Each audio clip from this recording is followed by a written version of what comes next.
in the quiet corners of our lives where shadows dance just beyond the light, something ancient and malevolent can take root.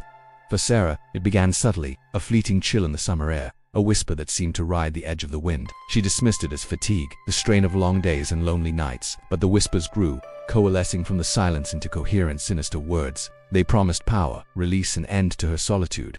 The house, once her sanctuary, became a stage for its insidious performance. At first it was small things, a book falling from a shelf, a door creaking open on its own. Then, the shadows in the periphery of her vision began to move with unnatural speed, stretching and contorting into grotesque shapes when she wasn't looking directly at them. The reflection she saw in the mirror was no longer just her own. Sometimes, for a split second, another face would leer back, its eyes burning with a cold, ancient hatred.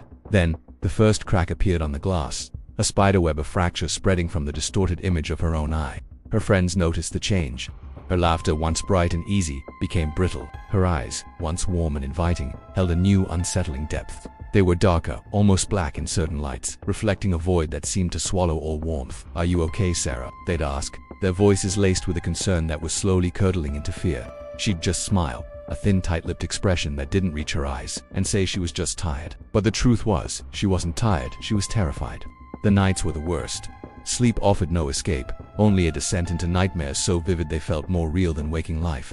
She dreamt of a world bathed in crimson light, of gnarled skeletal trees reaching for a bruised purple sky. And in these dreams she heard the entity's name, a sound like grinding stone and tearing flesh. It showed her glimpses of its power, of the chaos it could unleash through her. She would wake up gasping, her body drenched in a cold sweat, the faint acrid smell of sulfur lingering in the air.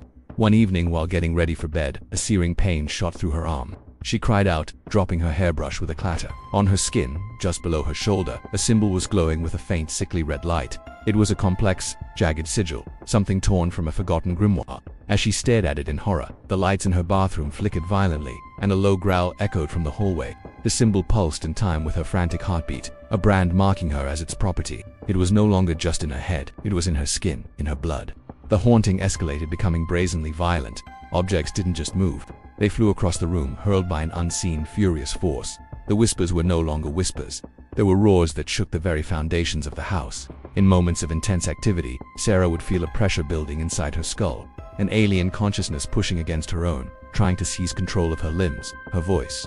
She would fight it, her muscles locking up, her jaw clenched as she struggled to keep the screams, both hers and its, from escaping her throat.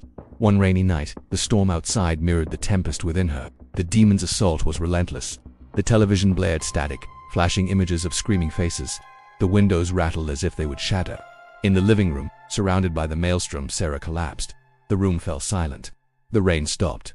For a moment there was an unnatural peace. She pushed herself up slowly, her movements stiff, jerky. She walked to the large hallway mirror, the one that had been her mother's. Her reflection stared back, but it was altered.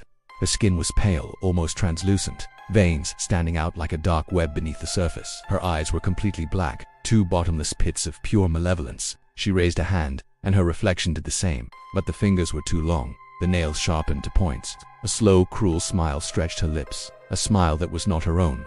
The glowing symbol on her arm burned brightly, casting a demonic red glow on her transformed face. A voice, layered and guttural, escaped her lips, a chilling fusion of her own and something far older, far more terrible.